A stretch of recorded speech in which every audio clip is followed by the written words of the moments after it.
Pasqua ad Agrigento e riti della Settimana Santa in sicurezza. Nuove inchieste su morti dopo vaccino AstraZeneca. Musumeci sottolinea: siamo a corto di dosi, pronto a comprare dai russi. I contagi salgono e preoccupano. Si sgretola una palazzina disabitata del centro storico di Favara, tanta paura ma nessun ferito, evacuata l'abitazione vicina. 3 scuole siciliane formano i docenti ad una nuova metodologia didattica.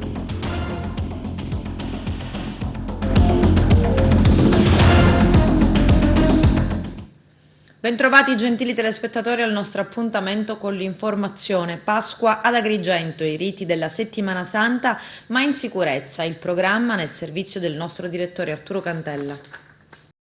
Ieri, domenica delle Palme, è iniziata la Settimana Santa, il triduo pasquale che ci porterà alla più grande festa cristiana, la Pasqua, la resurrezione di nostro Signore Gesù Cristo, una Pasqua anche quest'anno limitata nei festeggiamenti per via della pandemia Covid-19 che ci sta accompagnando da oltre un anno. Nonostante ciò il programma è stato stilato nelle sue varie articolazioni.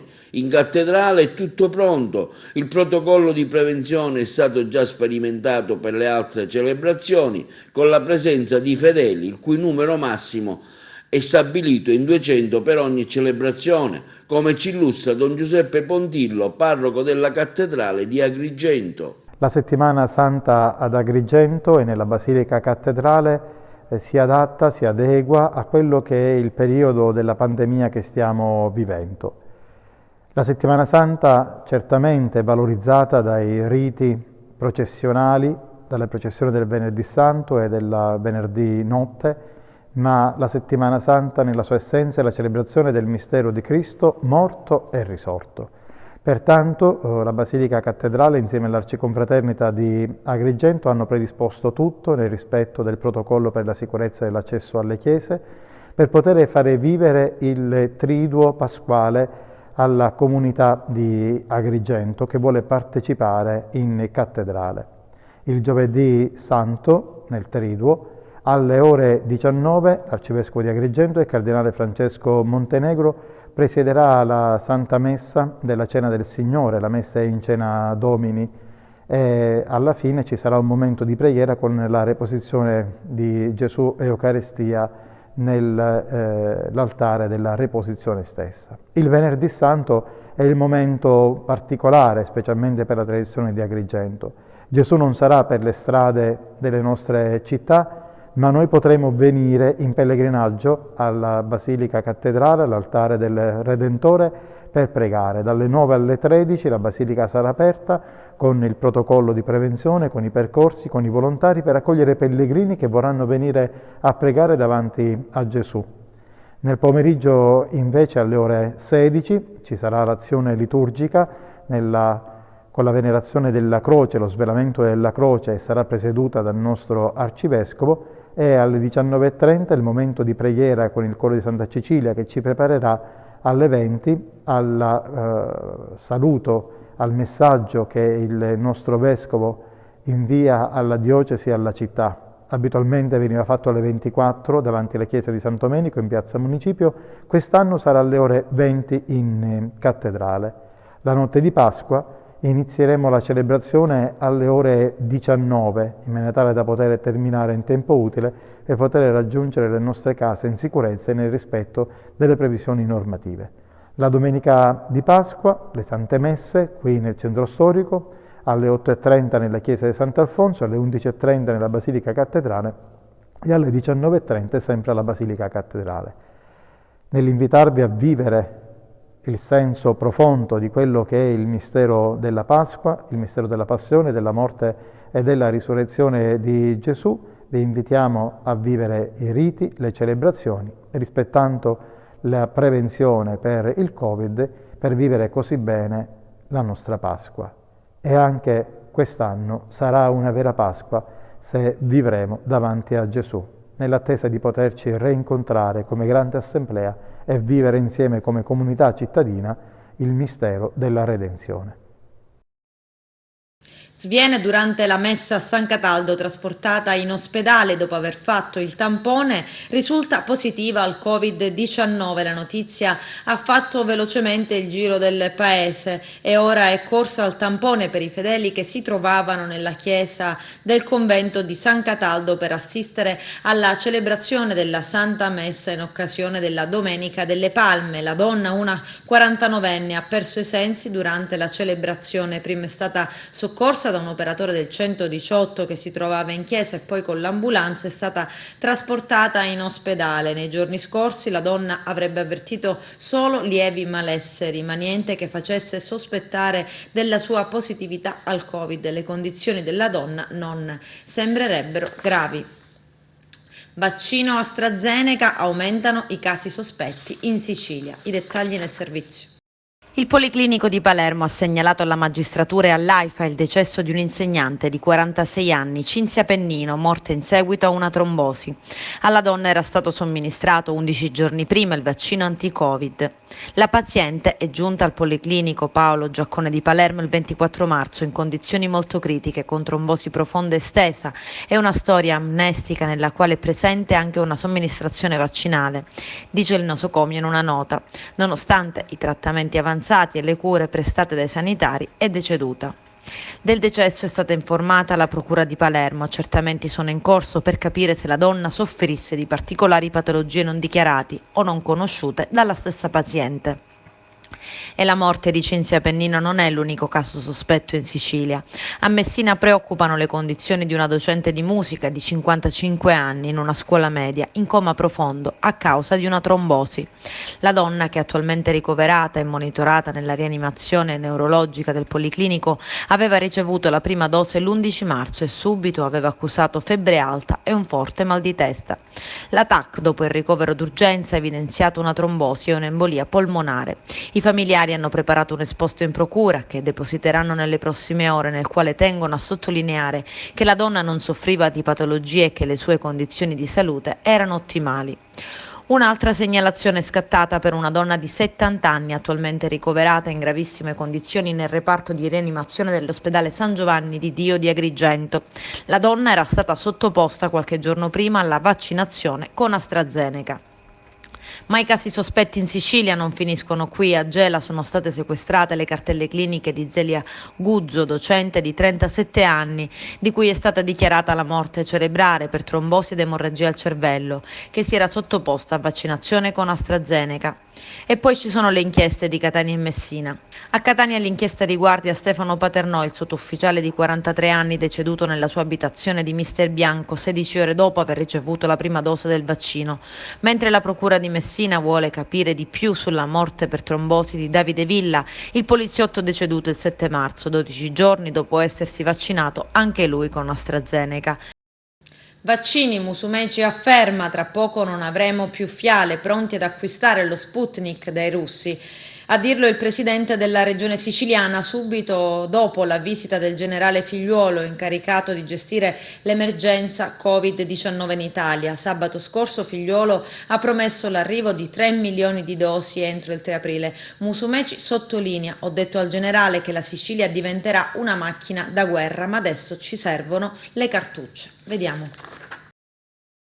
Al generale Figliuolo oggi abbiamo fatto conoscere un'altra Sicilia, la Sicilia che ha saputo attrezzarsi con efficienza, la Sicilia che ha 9 punti hub particolarmente frequentati e affollati, la Sicilia di un personale medico e paramedico fortemente motivato, la Sicilia che oggi si conferma la prima regione in Italia per numero di vaccini somministrati. Ecco, un motivo di orgoglio per il commissario dello Stato venuto a visitare le nostre strutture. Gli abbiamo chiesto solo una cosa: aspettiamo i vaccini, speriamo che arrivino presto e in gran quantità. Devo dire che già oggi siamo sopra le 20.000 vaccinazioni, quindi in linea con il piano, e questo pone la Sicilia in percentuale alla popolazione tra le prime regioni. E devo dire che ci sono anche delle buone pratiche. In quest'ambito volevo segnalare sia la pianificazione che sta portando avanti la regione siciliana, e sia un'iniziativa veramente molto interessante e che può essere una buona pratica per tutti, che è quella della Conferenza Episcopale Siciliana in sinergia con la regione siciliana, che avverrà il 3 aprile prossimo, quindi alla vigilia di Pasqua, e che vedrà la possibilità di arrivare fino a 500 punti vaccinali in altrettante parrocchie delle diocesi siciliane. Sono quasi 1000 i nuovi positivi al Covid-19 in Sicilia in 24 ore. Su 25.247 tamponi processati sono stati riscontrati 953 positivi, con un'incidenza del 3,7% in aumento rispetto al dato precedente. La regione resta nona per numero di contagi giornalieri. E da una delle zone rosse, siculiana, le parole del sindaco Giuseppe Zambito: non è stata una scelta ma una necessità dettata dalla preoccupazione del diffusione del virus. Vediamo. Siamo in zona rossa, una scelta necessaria, quasi obbligatoria, visto il numero dei contagiati e visto la velocità dei contagi, perché ormai è riscontrato che siamo in presenza di una variante inglese. Per cui vi invito tutti ad avere massima responsabilità. Comprendo benissimo il disagio, la stanchezza, la voglia di fare altro, e purtroppo siamo tornati indietro, ma siamo dentro una pandemia a livello nazionale e mondiale, direi. Quindi dobbiamo tenere conto di questi aspetti. Pertanto vi invito in questi giorni, fino al 20, da oggi 27 fino al 6 di aprile, di attenerci a quelle che sono le regole. Vi comunico intanto la chiusura del cimitero, del CCR, gli uffici comunali sono aperti solo per esigenze inderogabili, e altrettanto chiuse sono le scuole, anche l'asilo nido. Quindi vi invito ad attenerci a queste regole. Inoltre è vietato sostare, soffermarsi, parcheggiare nelle piazze. È vietato uscire se non per motivi strettamente necessari. Questo è fondamentale. Poi un ultimo invito: siamo in situazione di difficoltà, dobbiamo avere attenzione verso le persone che magari sono sole, che non hanno internet, che non usano Facebook e che non sono a conoscenza delle informazioni. Io lo chiamerei: adottiamo questo servizio di vicinanza, una vicinanza che si prende cura dell'altro. Se siete a conoscenza di soggetti fragili, di anziani soli, segnalatecelo, perché noi siamo pronti per intervenire, per sostenere le persone in difficoltà. Il numero è l'80922 898 034, quindi potete chiamare voi anche per conto di terze persone che sono in difficoltà. Io posso chiudere soltanto con un ulteriore appello: stiamo a casa. Crolla una palazzina disabitata nel centro storico di Favara. Tanta paura ma nessun ferito. Vediamo. È un'ora tarda, però è una breve notizia per comunicarvi innanzitutto che non ci sono stati danni a persone. È stata data comunicazione di un crollo di un'abitazione in via Pirandello. Già era una casa che da più tempo era stata segnalata con diverse ordinanze ai proprietari, su cui si era richiesto il ripristino dello stato di pericolo. Purtroppo oggi siamo arrivati a questo increscioso evento. La fortuna è che non ci sono stati veramente danni a persone o a cose, dico, se non ora la necessità di sgomberare immediatamente. Abbiamo alle nostre spalle i vigili del fuoco, ora è arrivato il presidio Enel. È veramente una situazione molto delicata che ci deve fare riflettere tutti un poco come comunità e su come è il nostro centro storico, la necessità di un intervento che arrivi veramente dall'alto, perché il comune, come sappiamo, non ha i fondi o le capacità per poter sopperire al privato inadempiente. Peppe, vuoi aggiungere qualcosa? Sì, se si va a guardare in realtà bene il crollo, vediamo che è caduta proprio solo una parete. A guardare bene, se si fosse fatto un intervento, dovremmo invitare un po' tutti alla manutenzione, perché a volte basta un piccolo intervento di 1.000-2.000 euro e si può salvare parte del nostro centro storico, in ogni caso anche evitare ulteriori spese, nonché possibili danni a cose, a persone. Spesso ci si chiede perché non interviene il comune, perché gli enti non intervengono. In realtà già si interviene nel momento in cui c'è, è bene dirlo, c'è un pericolo, i tecnici valutano realmente il pericolo, mettono in sicurezza la zona, mandano una nota ai proprietari, ricercano i proprietari, conseguentemente si è in attesa che lo stabile venga messo in sicurezza. In questo frangente intanto il comune non può fare nulla. Dopodiché, dopo diversi dibattimenti, ecco che si può iniziare eventualmente a capire chi deve fare l'intervento, ma il tutto sta alla disponibilità economica. In tutto questo passano anni e anni. Ecco, questo è una nota da mettere in evidenza, perché sicuramente molti si saranno chiesti: ma perché non abbattevate questo stabile voi? Non è possibile, perché sarebbe veramente un miracolo economico poterlo fare ad ogni ordinanza di messa in sicurezza. Mafia allo Zen, un altro testimone, rompe il muro dell'omertà. 4 fermi per la faida stile Gomorra. Vediamo.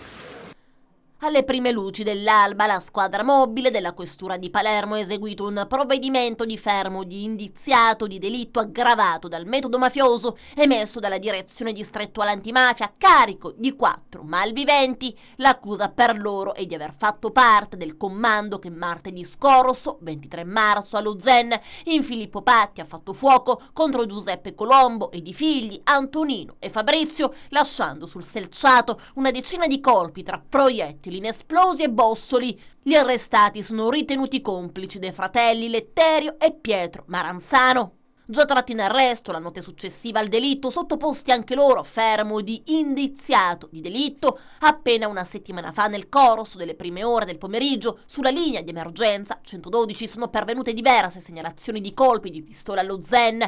Poco dopo, al pronto soccorso dell'ospedale Villa Sofia sono giunti il Colombo padre ed il figlio Antonino con diverse ferite di colpi d'arma da fuoco, trasportati in auto da Fabrizio, l'altro figlio di Giuseppe, coinvolto anche lui nell'agguato, è rimasto miracolosamente illeso.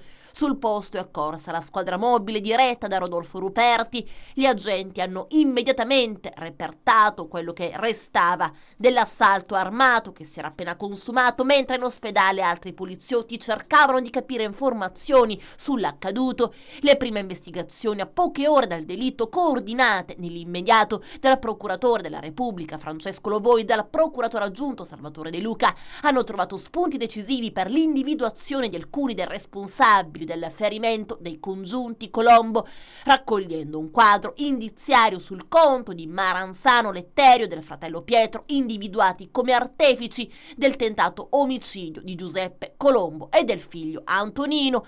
Dei due, il maggiore, Letterio, non era nuovo agli inquirenti perché ritenuto organico delle famiglie mafiose dello Zen, già aggravato da precedenti per associazione a delinquere di stampo mafioso. Nei giorni a seguire le indagini hanno registrato ulteriori sviluppi che hanno portato alla luce elementi e circostanze per cui la sparatoria ed il ferimento dei Colombo si sono spiegati come l'ultimo capitolo di vecchi rancori che hanno trovato l'occasione di una repentina accelerazione nel corso della mattina precedente, quando le vittime avevano avuto una banale quanto accesa discussione con un gruppo di persone capeggiate proprio dai fratelli Maranzano. Ad avere la peggio erano stati Colombo, che da lì a poco sarebbero divenuti bersaglio di un assalto portato da un comando armato. Il comando si è presentato in via Filippo Patti, forte di un dispiegamento di uomini armati che sono arrivati a bordo di almeno 3 auto di grossa cilindrata ed un numero ancora imprecisato di altri veicoli, moto e scooter. L'apparato organizzativo di impronta paramilitare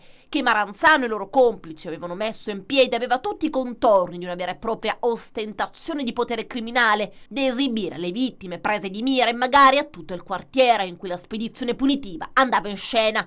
L'agguato si è consumato in pieno giorno e su pubblica via, dove fermati non si sono fatti scrupolo di esplodere oltre una decina di colpi di arma da fuoco ed hanno ferito Giuseppe Colombo alle braccia e alla gamba sinistra ed il figlio Antonino al gluteo ed al tallone destro, mentre i due si davano alla fuga. Il comando si è poi dileguato. La disputa della mattina precedente ne era stata la causa scatenante, ma gli inquirenti leggono l'agguato di cui Colombo sono rimasti vittime come una vicenda che ha radici ancor più lontane e che attingono alle attività criminali facenti capo alle cosche mafiose operanti allo Zen. E la pregnanza mafiosa del fatto in sé a consentire la lettura del duplice tentato omicidio in quest'ottica testimoniata dalla serie di elementi che hanno caratterizzato lo sviluppo dell'agguato e le sue modalità operative, della sua platealità paramilitare portato a termine in pieno giorno e a favore degli occhi della popolazione residente. Il duplice tentativo di omicidio del 23 marzo scorso si inquadra allora nel contesto di frizioni interne al tessuto delinquenziale locale che vengono innescate dall'esuberanza che si registra nel sottobosco criminale del quartiere, capace di alimentare ancora contese e tensioni interne agli apparati delle famiglie mafiosa dello Zen.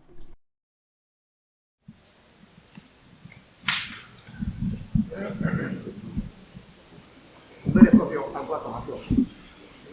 Sì, un fatto molto grave, non solo per l'epilogo che poteva ancora essere peggiore, ma per le modalità dell'azione. Era tempo che non si registrava un episodio così cruento e dimostrativo nella sua efferatezza, con più macchine, più motori, più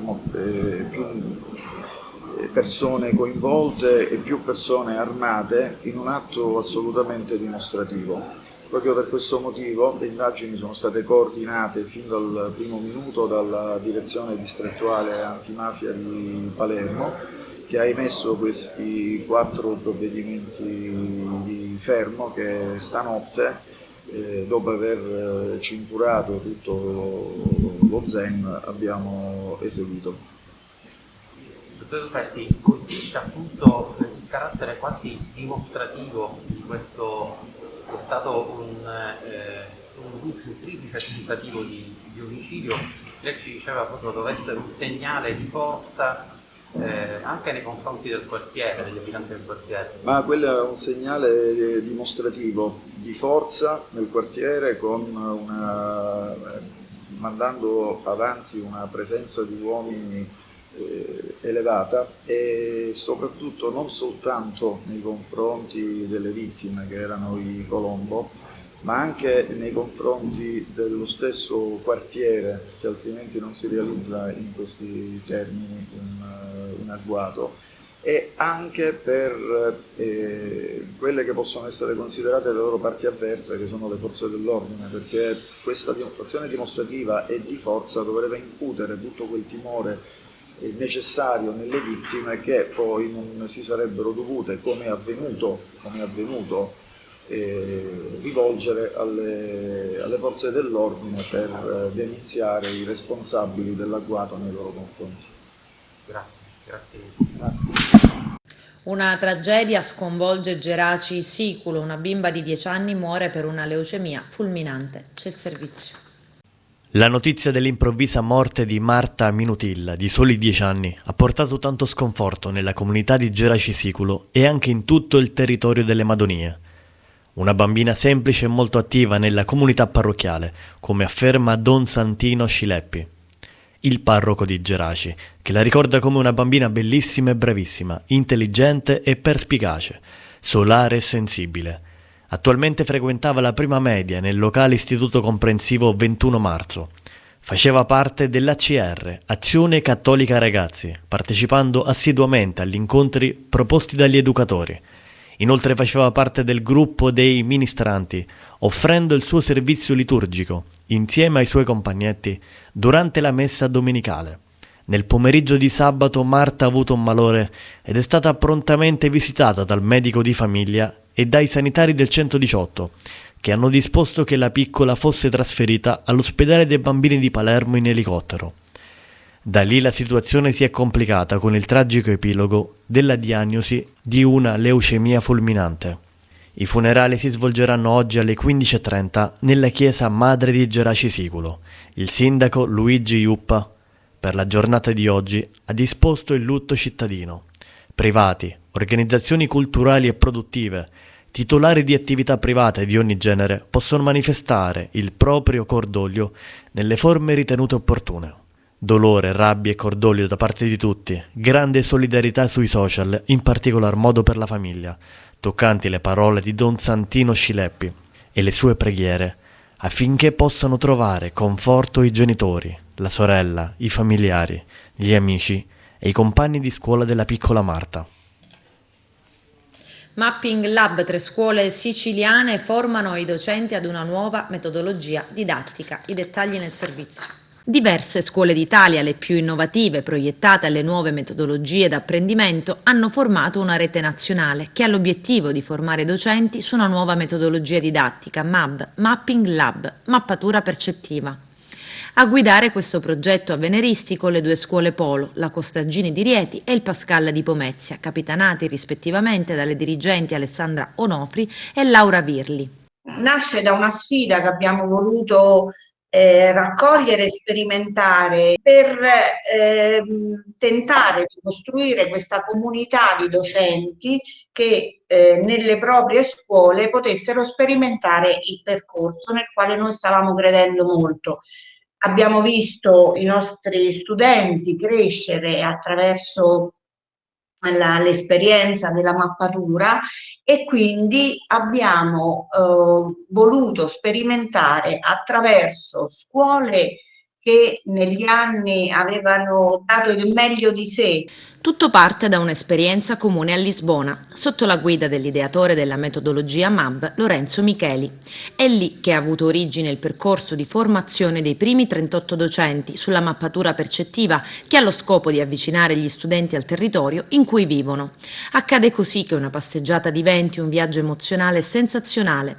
Le singole percezioni e la personale esperienza introspettiva si trasforma poi in un lavoro in team. Questo è un progetto di rinnovamento della metodologia didattica che favorisce l'apprendimento dello studente e inoltre porta tante altre bellissime conseguenze. Il fatto, che si può lavorare sull'educazione civica in modo trasversale alle discipline, perché no anche un percorso per le competenze trasversali e l'orientamento che favoriscono una didattica orientativa per gli studenti più grandi. Per gli studenti più piccoli una continuità con il ciclo di studi superiori e perché no ancora uno sviluppo di competenze digitali. Noi sappiamo che i nostri studenti sono nativi digitali ma spessissimo non sanno utilizzare tutte le strumentazioni tecnologiche che noi mettiamo a disposizione. Questo è quello che sta accadendo in Italia. Tutti questi puntini sono alcuni dei docenti che si stanno formando in questo momento. Tutti quanti questi docenti stanno per fare una rivoluzione nelle classi. Questa rete nazionale è suddivisa in 9 sottoreti con il compito di formare altri docenti su questa innovativa e coinvolgente metodologia didattica. E la sottorete Sicilia-Sardegna vede al suo interno il Liceo Statale Pascasino di Marsala, l'Istituto Odierna di Palma di Montechiaro, il Liceo Linares di Licata e l'Istituto Costaggini di Rieti. Queste 4 scuole a loro volta formano altri 15 professori di altrettante scuole. Lo step finale per i docenti è mettere in pratica il MAB con i propri alunni attraverso i percorsi della tradizione religiosa. Non ci si può ancorare ancora ai vecchi modi di approcciare l'insegnamento, è indispensabile veramente stravolgere il nostro approccio e far capire ai ragazzi che è indispensabile il lavoro in team e questa metodologia li costringe a lavorare in questo modo. Gli stimoli all'apprendimento cambiano di anno in anno perché l'evoluzione tecnologica è quella che ha caratterizzato gli ultimi anni e gli stili di apprendimento di conseguenza sono cambiati.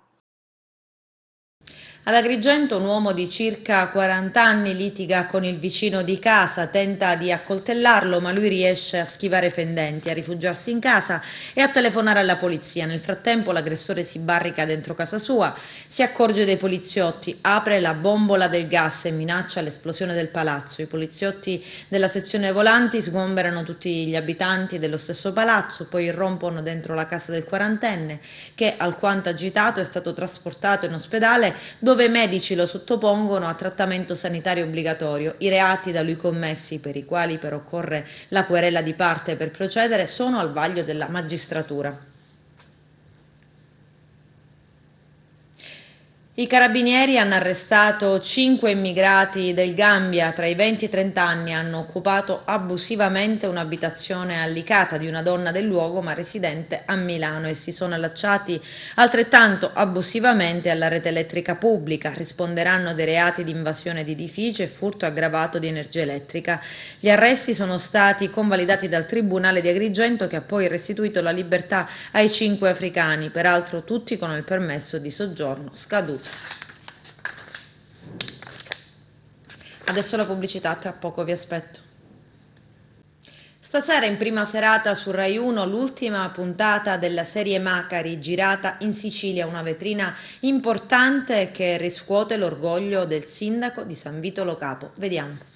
È stata un'emozione unica, se non rara, quella di partecipare da spettatori ad una fiction, pensando anche a quelli che erano i potenziali utenti nazionali, quindi i milioni di italiani che avevano modo attraverso questa fiction di poter apprezzare le bellezze naturali, l'enogastronomia di questo nostro territorio. Come amministrazione comunale ci abbiamo creduto sin dall'inizio, assieme al mio assessore Ciulla, abbiamo puntato, abbiamo anche dato il nostro contributo economico, perché credevamo sin dall'inizio che questo era un progetto che avrebbe portato nel tempo immediato e nemmeno a lungo termine dei risultati per il territorio. È fantastico, è stato bello proprio l'accoglienza, ho trovato degli amici e delle persone favolose che anche Zigana ha apprezzato parecchio, e poi è una location che credo veramente non abbia eguali. Abbiamo visto del mare, dei colori,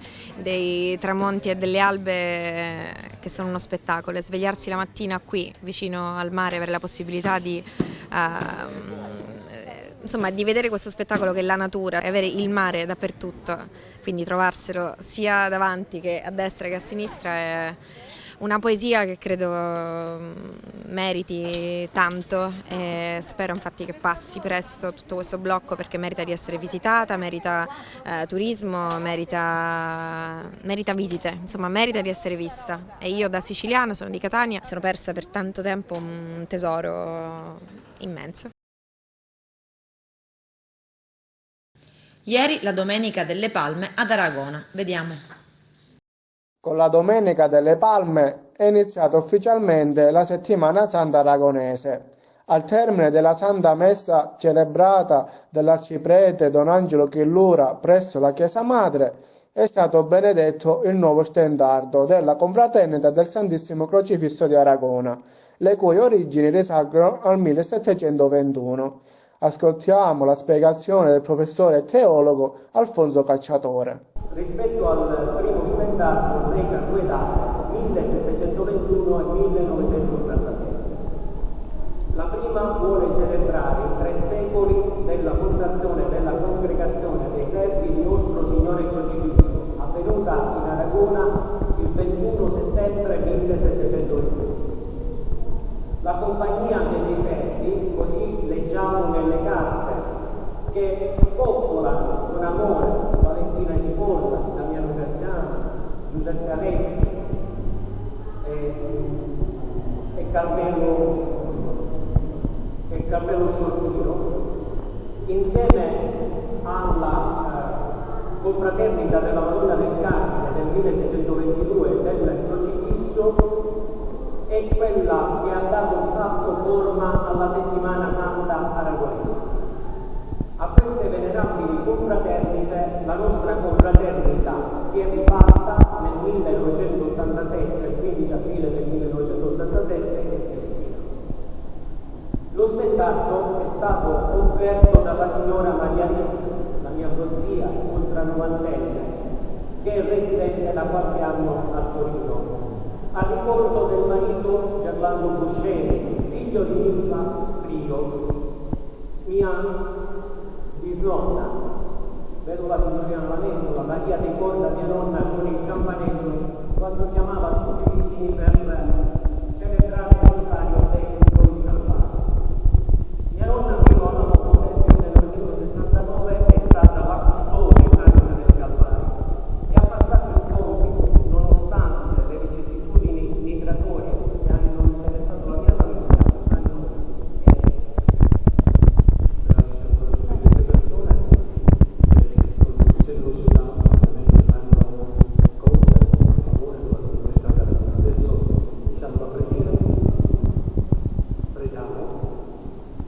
Basket B1, la Fortitudo Agrigento vince anche a Vigevano. I biancazzurri, che mai hanno perso in questo 2021, volano in classifica. Una partita più che mai bella e combattuta. Agrigento vince il match che termina 75-80. Arturo Cantella. Fortitudo da impazzire, i biancazzurri che mai hanno perso in questo 2021 battono anche Vigevano e volano in classifica. Al termine di una partita più che mai bella e combattuta, Agrigento vince e convince, la Fortitudo si è imposta con il punteggio di 75-80 alla fine di un match più che mai avvincente. Tra i migliori in campo un super Paolo Rotondo, autore di 20 punti e 7 rimbalzi. Ma sicuramente è stata una vittoria che i ragazzi hanno meritato, è stata una vittoria di carattere, di cuore, perché nel terzo periodo Vigevano è stata molto brava a fare quello che fa meglio. Noi ci siamo trovati in un momento di difficoltà, ma i ragazzi sono stati bravi a ritrovarsi in campo, a ritrovare i punti di riferimento giusti, a riprendere un pochino a correre, più che altro alzare l'intensità difensiva. Questo ci ha permesso di recuperare qualche pallone in più che ci ha concesso di sviluppare meglio quello che volevamo fare in attacco. Poi credo che sia stato proprio un momento in cui tutti hanno dato un contributo importante, perché abbiamo ricevuto nel momento più difficile un grande contributo anche dalla panchina, quindi io faccio i complimenti ai miei giocatori perché hanno dato tutti qualche cosa che andava oltre l'aspetto tattico e tecnico, anche perché per noi questa era una partita che chiudeva un ciclo di 3 gare con i viaggi e quant'altro, quindi non era semplice per noi arrivare con le energie giuste a giocare una partita difficile contro un avversario di altissimo livello, allenato molto bene e che ovviamente ci ha dato un'extra motivazione sicuramente nel cercare di tirare fuori la prestazione che poi abbiamo fatto, pur con qualche errore di troppo in momenti in cui non siamo riusciti a controllare bene la gara, però sicuramente avevamo le motivazioni giuste. I ragazzi hanno fatto vedere bene che comunque hanno tanto dentro da spendere, e di questo faccio i complimenti alla mia squadra. Volley B1, la SEAP Aragona vince anche a Reggio Calabria e consolida il primato. C'è il servizio. Vince di misura la squadra del presidente Nino Di Giacomo della SEAP Aragona nello scontro contro la Volley di Reggio Calabria, una partita che ha visto gli agrigentini del coach Dagioni prevalere nettamente con i padroni di casa per 3-7-0. La SEAP blinda così il primo posto, una vittoria fortemente voluta da tutti, come afferma il coach Dagioni, che fa ben sperare per il futuro della squadra. Una vittoria fortemente voluta da tutti, che ci siamo presi sul campo. Poi uno vede i risultati, tante volte può sembrare che le partite siano semplici, le partite non sono mai semplici, soprattutto quando hai tutta la pressione addosso, pressione positiva che ci vogliamo dare noi perché vogliamo questo tipo di traguardi, quindi un grande abbraccio, complimenti alla squadra, a tutte le ragazze, e adesso vediamo cosa ci riserva il futuro. Poi alla fine si gioca una palla, si gioca su due metà campo di 9x9, però abbiamo messo subito tantissima intensità difensiva, che era quello che avevo chiesto in particolare alla squadra. Poi l'attacco, il muro, la battuta, i fondamentali sono venuti un po' da sé, grazie appunto alle motivazioni e all'intensità di gioco che ci abbiamo messo. Era quello che volevamo e ci siamo riuscite a portare a casa questa partita, a portare a casa il primo posto. Era l'obiettivo, il primo obiettivo della stagione, arrivare prime in questo mini girone. Adesso aspettiamo cosa dirà la federazione per il continuo, e io la dedico sempre alla mia famiglia che è a casa, che mi guarda, e non vedo l'ora di rivedermi, non vedo l'ora di andare a casa. Quindi ora godiamoci questa Pasqua e faccio gli auguri a tutti. Noi siamo pronte comunque a qualsiasi tipo di soluzione ci sarà per questo continuo di campionato, e niente, vogliamo continuare a giocare comunque. Come avevo detto in settimana era importante iniziare questa partita determinate mentalmente, standoci subito con la testa, quindi oggi si è visto dal primo punto e sono molto contenta, sono molto soddisfatta di quello che abbiamo fatto. C'è stato un piccolo calo forse nel secondo set, ma siamo state sempre lì con la testa, quindi non posso che essere fiera e soddisfatta di questa vittoria veramente venuta dal cuore e dal gruppo. Penso che stiamo dimostrando di essere una grandissima squadra, stiamo dimostrando anche nelle ultime partite che riusciamo a risollevarci dalle difficoltà, perché ci sono state, e quindi credo che questa squadra possa fare grandi cose, per cui io non so che dire, sono veramente molto contenta. Era veramente importante riuscire in una situazione del genere che c'è in Italia, soprattutto per le nuove regole che ci sono in questo momento, riuscire a raggiungere questo piccolo obiettivo. E adesso vediamo cosa succederà, attendiamo notizie dall'alto, ma ripeto, sono molto fiera e molto soddisfatta di quello che questa squadra ha dimostrato in queste settimane. Calcio eccellenza, 3 squadre siciliane danno forfait. Carmelo Lentini.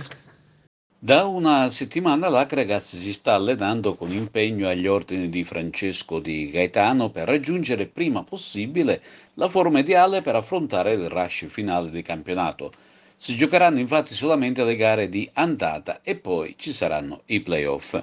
Intanto delle 16 squadre presenti, 3 Parmo, Val, Profavara e Monreale hanno deciso di dare forfait. Salterebbero così la sfida del Seneto, rispettivamente con la prima in programma domenica 16 maggio, con la seconda il 25 aprile con i cugini favaresi, e mentre per la sfida già disputata con il Monreale e vinta dai biancazzurri fuori casa per 0-3 c'è stata netta e decisa la decisione della Lega che toglie i punti in classifica a tutte le squadre che avevano ottenuto punti con le 3 rinunciatarie. Cambia chiaramente la classifica generale, con l'Acregas che scivola al 4° posto con 10 punti, ma con una partita in meno, dietro a Mazzara e Canicati con 12 e San Cataldese con 11. Ma la moria di altre partecipanti al campionato di eccellenza Girone A non è per nulla terminata e secondo voci di corridoi ce ne sarebbero altre pronte ad inoltrare la propria rinuncia in Lega. Se ne saprà di più nei prossimi giorni e non oltre il prossimo 11 aprile. In queste ultime ore, infatti, non sono in corso riunioni societarie, si parla di 5 club pronti a mollare, il cui esito dovrebbe essere noto quanto prima. Ed ora un paio di notizie di calciomercato che interesserebbero l'Acregas.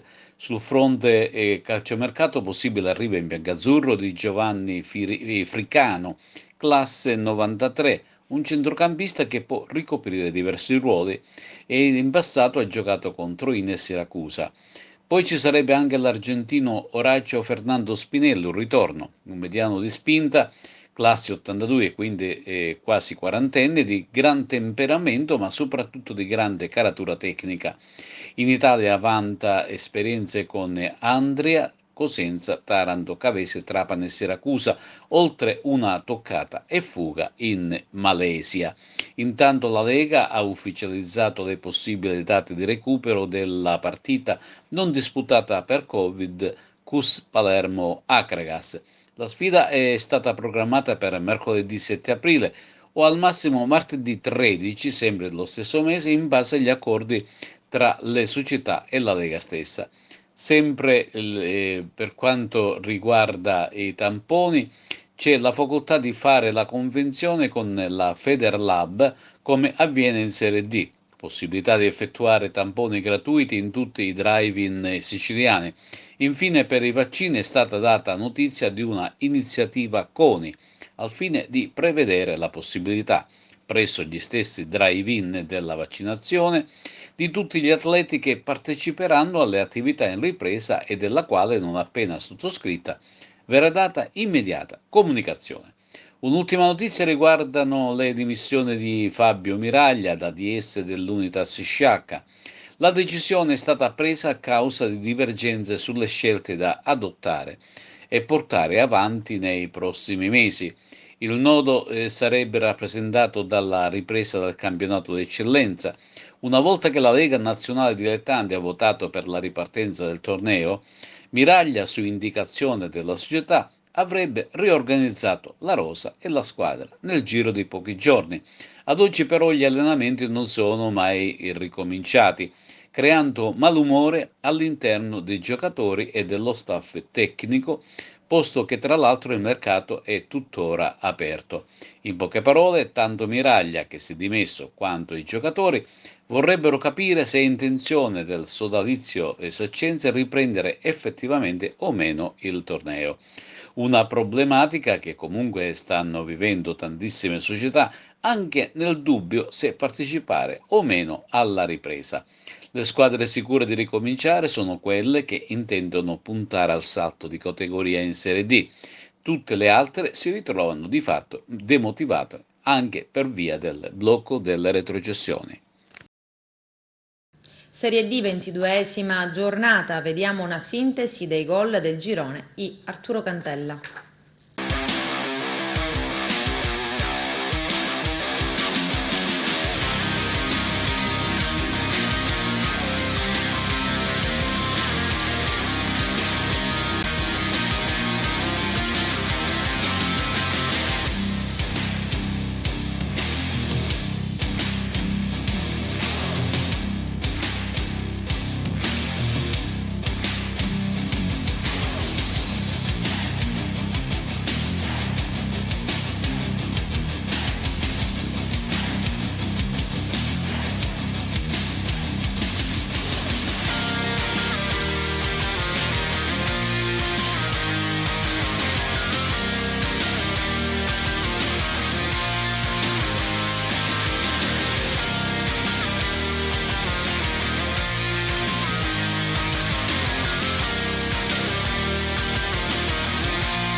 Con questo è tutto, termina qui l'edizione del telegiornale. Grazie per la gentile attenzione e per essere stati con noi. A presto.